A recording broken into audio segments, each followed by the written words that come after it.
السلام عليكم ورحمة الله وبركاته. Good morning. நான் இப்போ வந்து உங்களுக்கு ஆகுது. இது வந்து நம்மளுக்கு மூமெண்ட் கொஸ்டின் தருவோம். இது ஆன்சர்ஸ் மார்க் பண்ணிருக்காங்க அப்படின்னு முதலாவது கொஸ்டின் கேட்குற நேரத்தில் நீங்கள் ஆன்சர் கன்ஃபார்ம் பண்ணுங்க. நீங்கள் காட்டலாம். அதனால நம்ம ரெகுலா அப்படின்ற ஸ்டார்ட் பண்ண போகிறோம். இப்போ இந்த ரெகுலாருக்கு இன்னும் சொல்லிதான் வளர்த்து நாங்கள் எத்தனை போட்டு அந்த குரூப் சொல்லிட்டு உங்களோட ரெகுலார் ஆகும்.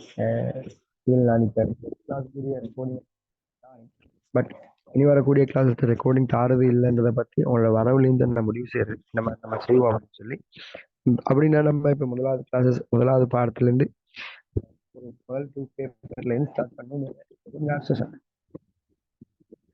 பாருங்க. கொஸ்டின் நம்பர் 1 பின்வரும் கூற்றுக்களுள் சரியானதை பற்றி கேட்கிறாங்க.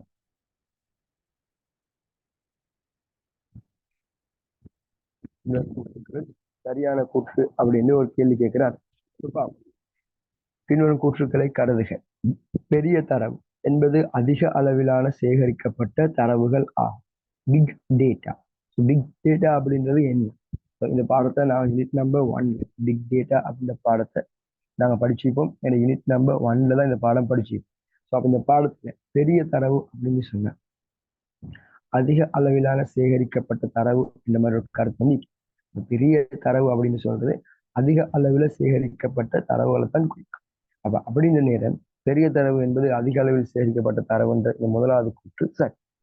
இரண்டாவது, பெரிய தரவுகளை கையாள்வதில் உள்ள சவால்களாக தேடுதல், சேகரித்தல், சேமித்தல், பகுப்பாய்வு, தரவு துல்லியம், தேடுதல், பகிர்வு, வினவுதல் போன்றவற்றை குறிப்பிடலாம்.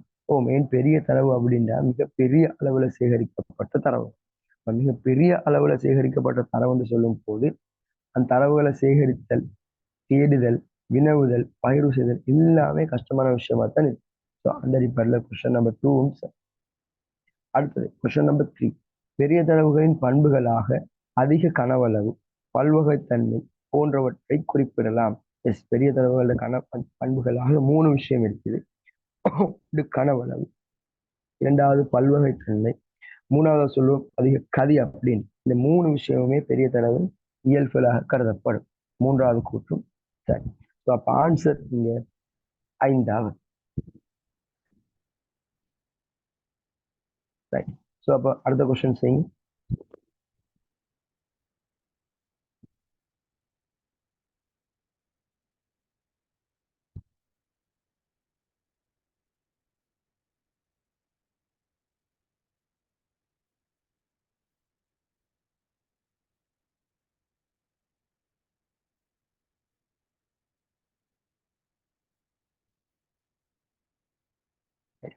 இரண்டாவது கேள்வி, நுண்முறை வழியாக்கியனுள் அமைய பெற்றுள்ள அதிவிரைவான களஞ்சிய அலகு மைக்ரோ ப்ரோசஸர்ல இருக்கிற மிக விரைவான தரவு களஞ்சிய அலகு என்ன அப்படின்னு கேட்கலாம். ஸோ எங்க எல்லாருக்கும் நல்லாவே தெரியும் மைக்ரோ ப்ரோசஸருக்கு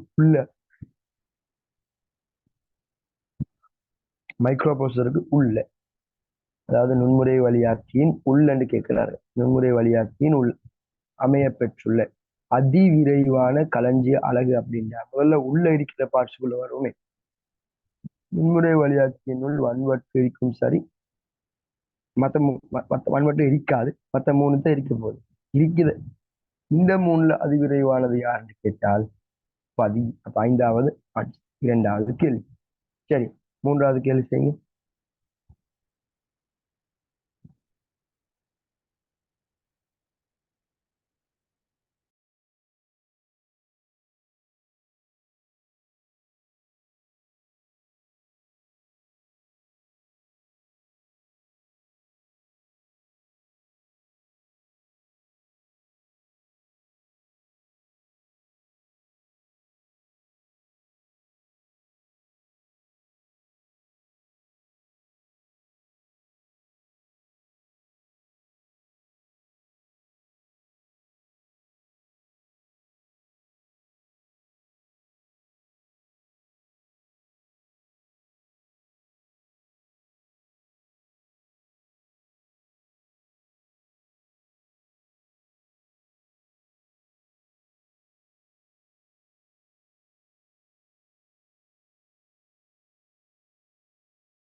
சரி.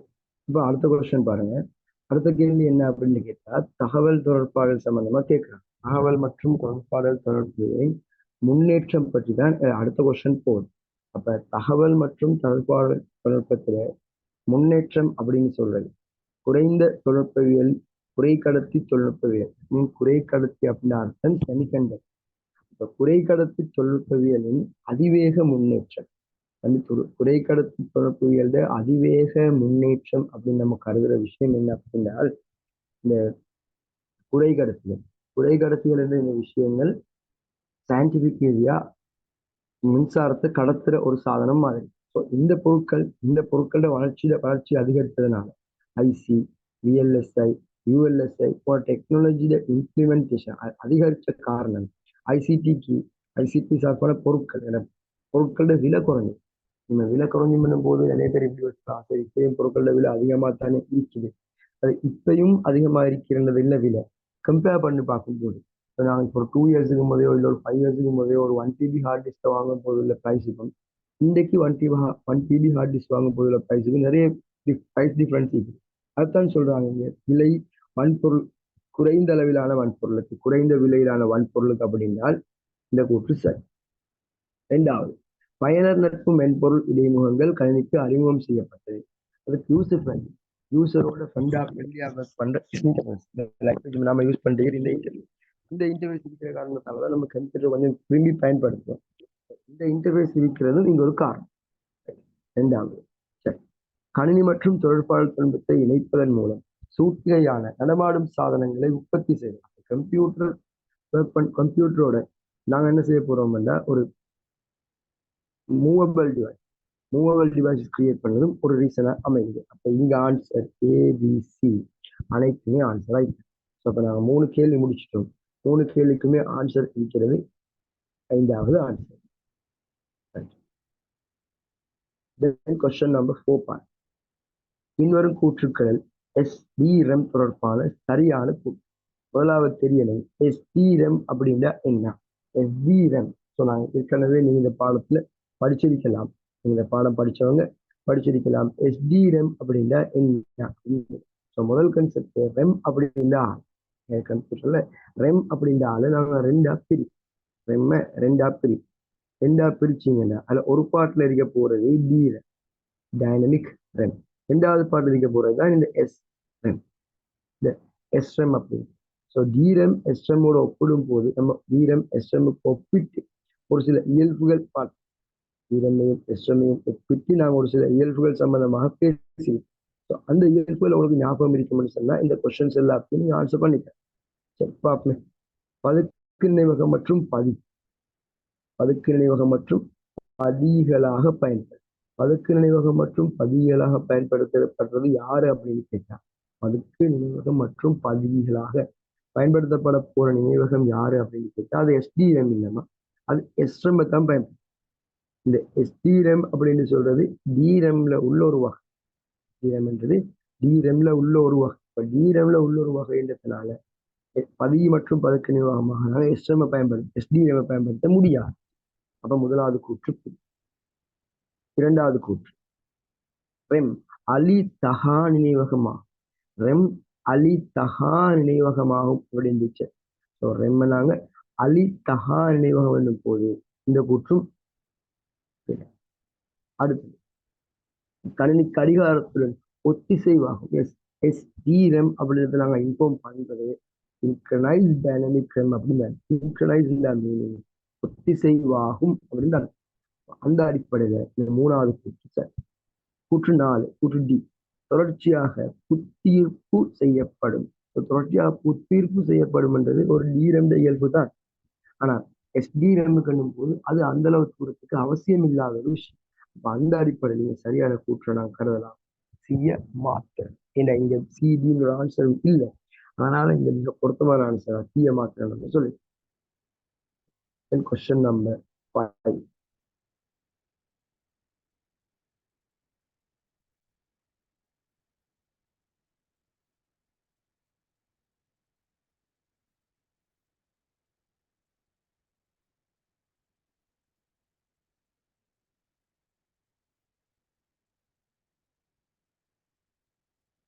Right. So question number 5.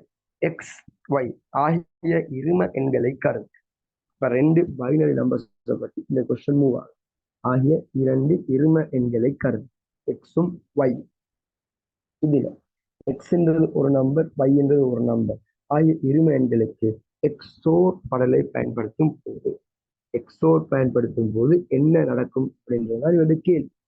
XOR exclusive ஓர், உங்களுக்கு எல்லாருக்கும் தெரிஞ்ச எக்ஸ்க்ளூசிவ் ஓர் அப்படின்னும் போது அந்த கேட் ஒரே மாதிரியான உள்ளீடா இருந்தா பூச்சியம் தரணும், வித்தியாசமான உள்ளீடா இருந்தா உண்ட தரணும். ஒரே மாதிரியான உள்ளீடா இருந்தா பூச்சியம், வித்தியாசமான உள்ளீடா இருந்தால் அது ஒன்று ஆன்சர் தரணும். ஸோ அப்ப பார்ப்போமே, இதுல பூச்சியம் கடைசி ஆன்சர் பூச்சியம், அதுக்கு முந்தின ஆன்சரும் பூச்சியம். ஒன்றுண்டா அதுக்கு முந்தின ஆன்சரும் பூச்சியம். ஸோ அப்ப கடைசி 3 ஆன்சர் 0 வரணும். கடைசி 3 ஆன்சர் 0 வரணும். இந்த ஒரு கொஸ்டின்ல மட்டும்தான் இருக்கு. ஆகவே ஆன்சர் 5வது கேள்வி கொஞ்சம் ட்ரை பண்ணுங்க. 2 minutes டைம் தாரு.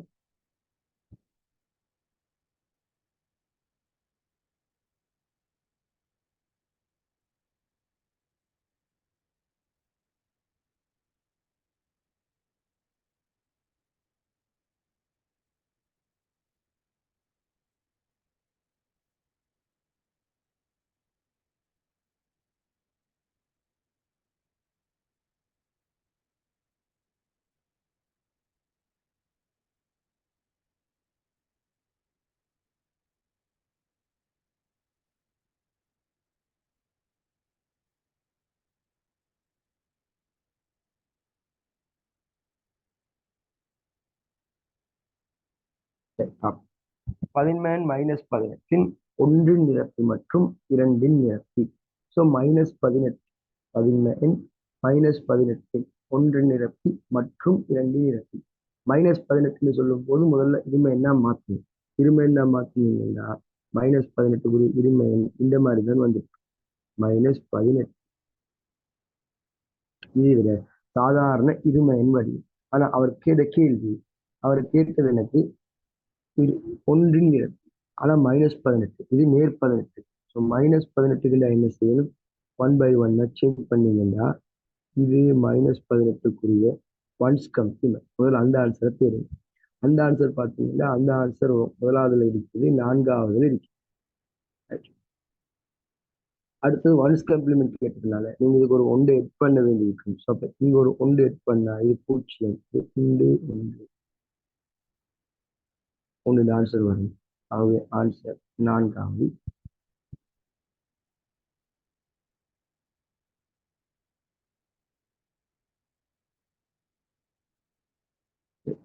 ஸோ பாருங்க மற்ற ஆன்சர், மற்ற கொஸ்டின் போமா.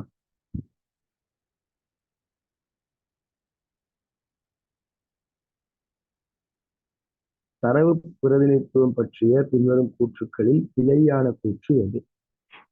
தரவு பிரதிநிதித்துவம் பற்றிய பின்வரும் கூற்றுக்களில் பிழையான கூற்று எதுன்னு கேட்கிறார்.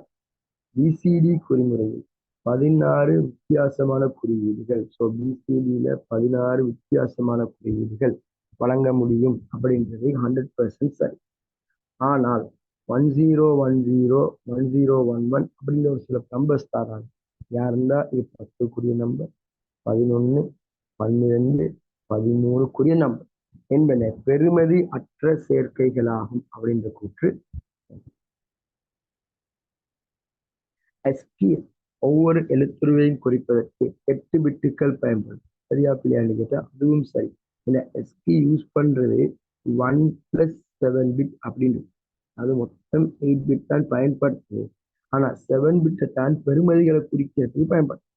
அப்ப ஒன்று குறியீட்டுக்காக வேண்டி அந்த அடிப்படையில் நம்ம நோக்கும் போது எஸ்கியில் சேமிக்கப்படக்கூடிய மொத்த பெருமதி 2/8 அப்படின்றது பிள்ளை. 2/7 வந்திருக்கு. 2/7 வந்திருந்தால் அந்த கூற்று சரி. ஆகவே பிழையான கூற்று 2வது.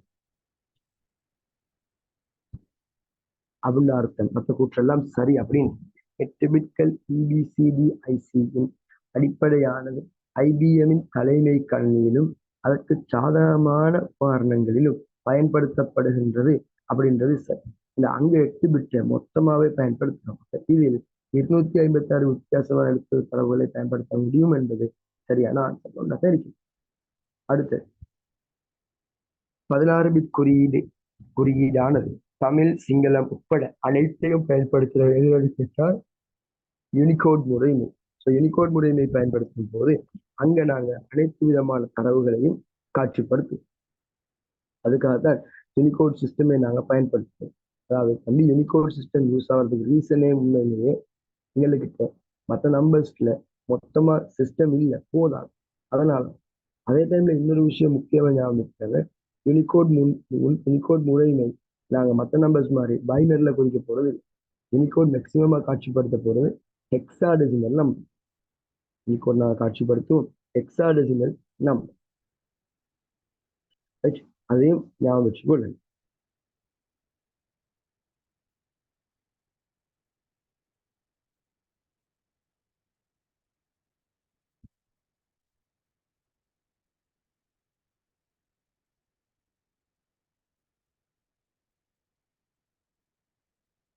அதாவது நான் உங்களுக்கு டிஸ்பிளே பண்றேன்னு பாருங்க. இந்த தம்பி உண்மையில யூனிகோடுக்கான டேபிள். இப்போ நாங்கள் யூனிகோட் டேபிள் அப்படின்னு யூனிகோட் அப்படின்னு சொல்றது கம்பெனி யூனிகோட். ஸோ பாருங்க, நான் கிளிக் பண்ண நம்பரை நீங்க எடுத்து பார்த்தீங்கன்னா உங்களுக்கு தேவையில்லை யூனிகோட் அதை காட்சிப்படுத்தப்படுற மெத்தட் பிடிக்காது. ஸோ இப்போ யூனிகோடுனாங்க உண்மையிலேயே இந்த மாதிரி 4 பிட்ல இருக்கும். 4 பிட்ல எடுத்துட்டு அதுக்கு பிறகு அந்த 4 பிட்டை லெட்டரா மாற்றும். அதாவது பைனரி கோட் பைனரி நம்பரா மாற்றி எடுத்து இப்படி பைனரி நம்பரா மாற்றி எடுக்கிறதுக்காகத்தான் நாங்கள் யூனிகோட் சிஸ்டமை நாங்கள் யூஸ் பண்ணுறோம். அப்போ பைனரியா 4 நம்பர்ல மாற்றி 4 ஹெக்ஸாடெசிமலுக்கு மாற்றி எடுத்து அப்ப அந்த அடிப்படையில் வெளியிற கூற்றுக்கள் எல்லாம் சரி. தென் கொஸ்டின் நம்பர் 8 பார் 8வது கேள்வி. பெருமதி கேட்டது. முதலாவது இருக்கிற நம்பர் ஒரு பைனரி, 2வது நம்பர் ஒரு ஒக்டல். ஸோ பைனரி ஒக்டல் கன்வர்ஷன் கேட்கிறாருண்டா நீங்க 3 பார்த்து பிரிங்க. 3 பார்த்து பிரிச்சீங்கன்னா முதலாவது நம்பர் 2, 2வது நம்பர் 6, அடுத்த நம்பர் 4, 2. இதுல இருந்து கழிக்க போறீங்க 23. சின்ன கேள்வியா போயிடுச்சு. ரெண்டுமே ஒக்டல். ஒக்டல்ல இருந்து ஒக்டலை கழிக்கிறீங்க. ஸோ 2ல் 3 கழிக்கையில் இங்க இருந்து கடன் வாங்கினீங்கன்னா உங்களுக்கு 8 கடனா வரும். 8 கடனா வாங்கினீங்க அப்படின்னு அர்த்தம் 10. 10ல் 3 போக ஆன்சர் 7. இங்க இப்ப இருக்கிறது 5. 5ல் 2 போக 3.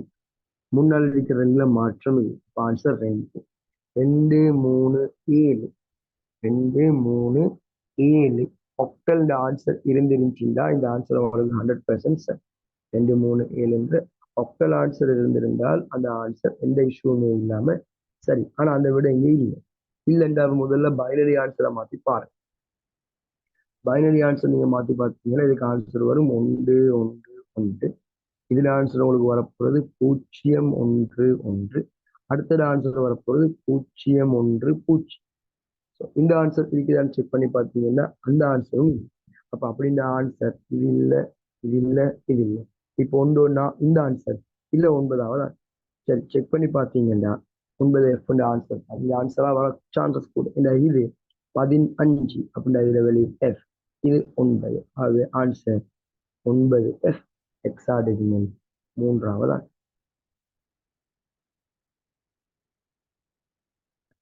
ஸோ அப்ப நாங்க 10வது கேள்விக்கு மூவ் ஆகிறோம்.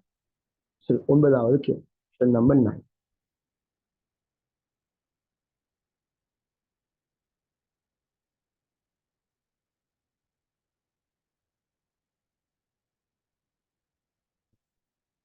பின்வரும் கூற்றுக்களை கருதுக. பிரயோகங்கள் பிரதான நினைவகத்தில் முழுமையாக இல்லாத சந்தர்ப்பத்திலும் அவற்றின் நிறைவேற்றுகையினை அனுமதிக்கின்றது. பிரயோகங்கள் பிரதான நினைவகத்தில் முழுமையாக இல்லாத சந்தர்ப்பங்களிலும் அவற்றின் நிறைவேற்றுகையினை அனுமதிக்கின்றது. ஓகே. பௌதீக நினைவகத்தை விட குறைவாகும். அதன் கொள்ளளவு மட்டுப்படுத்தப்பட்ட ஒன்றாகும். மேலுள்ளவற்றுள் மெய்நிகர் நினைவகம் பற்றி சரியான கூற்று. வேர்ச்சுவல் பற்றின சரியான கூற்று என்று கேட்கிறார். வேர்ச்சுவல் பிரதான நினைவகத்தில் முழுமையான செயல்கள் இல்லாத நேரத்துல அந்த பயன்படுத்துறதுக்காகத்தான் வேர்ச்சுவல் யூஸ் பண்ணும். ஓகே. பௌதீக நினைவகத்தை விட குறைவாகும். பௌதீக நினைவகத்தை விட அதிகமாகும் என்று வந்து. அடுத்து அதன் கொள்ளளவு மட்டுப்படுத்தப்பட்ட உண்டாகும். மட்டுப்படுத்தப்படலை ஏண்டா இதுல கொள்ளளவு டிபெண்ட் ஆகிக்குது ரெண்ட கொள்ளளவு. ரெம்முக்குரிய கொள்ளளவு மாறிச்சுன்னா இதுல கொள்ளளவு மாறும். மட்டுப்படுத்தப்பட்டதுன்னு சொன்னா யார் சார்பாகவும் மாறப்படாது, தனியே இருக்கு. ஆனா இது தனியே இல்லை, யாரோ ஒருத்தர் சார்பாக இது மாற்றமடையும். அப்ப யாரோ ஒருத்தர் சார்பாக இது மாற்றமடைந்த காரணத்தால இங்க நாங்க மட்டுப்படுத்தப்பட்ட உண்டாகும் ஆன்சரா சொல்றோம் இல்ல, ஆன்சர் முதலாவது மட்டும்.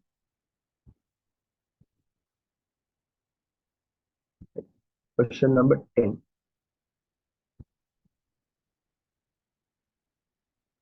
கணினி செயல்களில் பயன்படுத்தப்படும் மாறிகள் தொடர்பான பின்வரும் கூற்றுக்களில் பிழையானது. கவனமாயிருக்கணும், இந்த மாதிரியான கேள்வி கேட்கும் கேள்வி பிழையானதுன்னு கேட்கிறார். அவர் பிழையானது அப்படின்னா முதலாவது கூற்று பாருங்க, செயல்கள் இயங்கும் போது பெறுமதிகளை சேமித்து வைக்க மாறிகள் பயன்படுத்தப்படுகின்றன. செயல்கள் இயங்கும் போது பெறுமதிகளை சேமித்து வைக்க மாறிகள் பயன்படுத்தப்படுகின்றன அப்படின்றால் சரி, செயல்கள் இயங்கும் போது சரி. இரண்டாவது கூற்று, மாறிகள் பிரதான நினைவகத்தில் ஒரு வெளியை உருவாக்குகின்றது என்பது சரி. அடுத்து, மாறிகளில் சேமிக்கப்படும் பெறுமதி ஒரு போதும் மாற்றமடைய முடியாது அப்படின்னு ஏன்னா ஒரு போதும் மாற்றமடைய முடியாது என்று வரையிலாது மாறிகள்ல சேமிக்கிற பெறுமதி என்பதை மாறக்கூடிய பெறுமதி. அப்படிங்க பிள்ளையான கூற்றும் மூன்றாவது. லாஸ்ட் நாலாவது, மாறிகளுக்கு இடப்படும் பெயரானது அடையாளம் காணி என அழைக்கப்படும். பைத்தன்ல அடையாளப்படுத்துகின்றது அவங்க. அடுத்து 4, _4 என்பது வலிதான ஒரு மாறி ஆகும். _4 என்பது வலிதான ஒரு மாறியாகும் அப்படின்னு 100% சரி. ஏ அப்படின்னு கேட்டா _4 அப்படின்றது ஒரு வலிதான மாறி. ஏன் வலிதான மாறின்னு கேட்டா 4 என்ற தம்பி 4 அப்படின்னு எழுதினாத்தான் பைத்தன்ல கீழே நீங்க capital F capital O capital R எழுதினா கூட அது ஒரு ஸ்ட்ராங்கான மாதிரியா தான் பேர். அப்ப இந்த கூற்று சரி.